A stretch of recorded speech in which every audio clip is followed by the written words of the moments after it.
তোমার নামটা কি? বিপ্লব। মিথ্যা কথা কবা না। না। তুমি হিন্দু না মুসলমান? মুসলমান। তোমার কটা কথা বলে দিয়ে যাবো, কথা কটা যদি সত্য হয় সত্য বলবা তো? জি। একবার কও বিসমিল্লাহ। বিসমিল্লাহ। আরেকবার কও সুবহানাল্লাহ।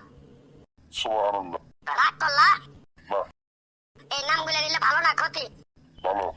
তোমার চারটে কথা বলে দিয়ে যাবো, কথা চারটে যদি সত্য হয় সত্যই বলবা, মিথ্যার আশ্রয় নিবা, আল্লাহর কাছে ঠেকা থাকবা। কি কইছি কথাটা বুঝতে পারছো? জি। বুট লাগাও। তুমি এমন একটা ব্যক্তি যে কয় আইলো তার পিছেই যাও, গেলে পরে তোমার ক্ষতি হয়, লাভ হয় না। কথাটা ঠিক না বেঠিক? ঠিক। রাগ করলা? না। যখন তোমার কাছে টাকা পয়সা থাকে, তখন তোমার আপন বন্ধু বান্ধব, কাছের মা বাবা মা থাকে। যখন তোমার কাছে টাকা পয়সা থাকে না, তোমার আত্মীয় স্বজন কোনো বন্ধু বান্ধব তোমার কাছে থাকে না। কথাটা ঠিক না বেঠিক? ঠিক। রাগ করলা? না। এই কথাগুলো আগে পিছে কোনদিন বলছিলা? না। তুমি মানুষের পিছনে যে হাজার হাজার টাকা পয়সা নষ্ট করো, তোমার পিছনে এসে কেউ 10টা টাকা ক্ষতি করে না। কথাটা ঠিক না বেঠিক? ঠিক। আরেকবার কও বিসমিল্লাহ। বিসমিল্লাহ। আরেকবার কও সুবহানাল্লাহ। সুবহানাল্লাহ। বিশ্বাসে বস্তু মিলে তর্কে বহুদূর। তোমার যে কথাগুলো বলছি সত্য বলছি না মিথ্যা বলছি? সত্য। তুমি এমন একটা ব্যক্তি, মানুষের দুঃখ কষ্ট দেখতে পারো না, তার পাশে যাই দাঁড়াও, তারা এসে তোমার পিছন থেকে ক্ষতি করার জন্য ঘুরে। কথাটা ঠিক না বেঠিক? ঠিক। রাগ করলা? না। কিছুদিন আগে একটা বিপদে পড়ছিলা, অনেক বন্ধু বান্ধবের কাছে 10, 20, 50 হাজার টাকা হাওলা চাইছো, তারা তো ফোন করেই নেই, তোমার সাথে এখন যোগাযোগ বন্ধ করে দিছে। কথাটা ঠিক না বেঠিক? ঠিক। ঠিক। রাগ করলা? না। না। আরেকটা কথা বলে যাবো, সত্যটা সত্য বলবা, মিথ্যার কোনো আশ্রয় নিবে না। মিথ্যার আশ্রয় নিবা, আল্লাহর কাছে ঠেকা থাকবা। কথাটা কি কইছি বুঝতে পারছো? জি। রাগ করলা?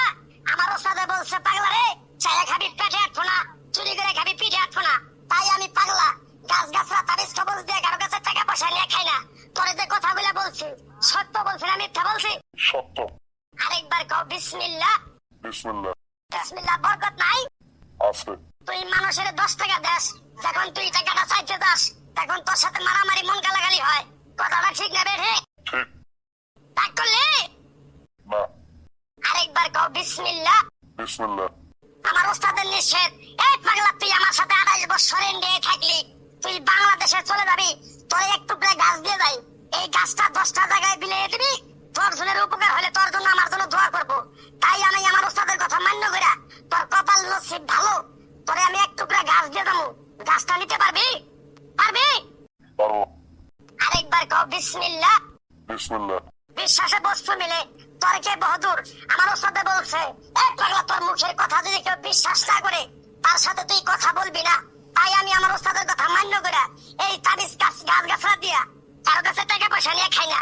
তোর কাছ থেকে সামান্য কিছু টাকা নিয়ে আমি একসঙ্গে হোটেলে খামু। দিতে পারবি? পারবো। দিতে পারবি? পারবো। লাইক লাগবো না, তোর মনটা খুবই বড়। কেউ 50 টাকা চাইলে তারা 5,000 টাকা দিয়ে দেস। কথাটা কি করছি বুঝতে পারছ? জি। আরেকবার কবি বিসমিল্লাহ। বিসমিল্লাহ। বিসমিল্লাহ বলার সাথে সাথে তুই আমারে 500 টাকা দিবি, তোর এক টুকরা গাছ দিয়ে যাবো। এই গাছটা তুই নিয়ম কানুন মাইনা ব্যবহার করবি, আল্লাহ তোরে মুক্তি করবো। কথা কি কিছু বুঝতে পারছ? জি। তোমার কবি বিসমিল্লাহ। বিসমিল্লাহ। তোরে গাছটা দিমু, টাকা ছাড়াই দিমু, তোরে আমি টাকা নিব না। মন থেকে তোরে বললাম, গাছটা যদি তোর পরে তোর যদি উপকার হয়, মসজিদে তুই 20টা বন্দি কিনে দিতে পারবি? হ্যাঁ। পারবি? পারবো। আরেকবার কও বিসমিল্লাহ। বিসমিল্লাহ। পিছন দিকে তাকাবি না, ডাইরেক্ট চলে যাবি, যা।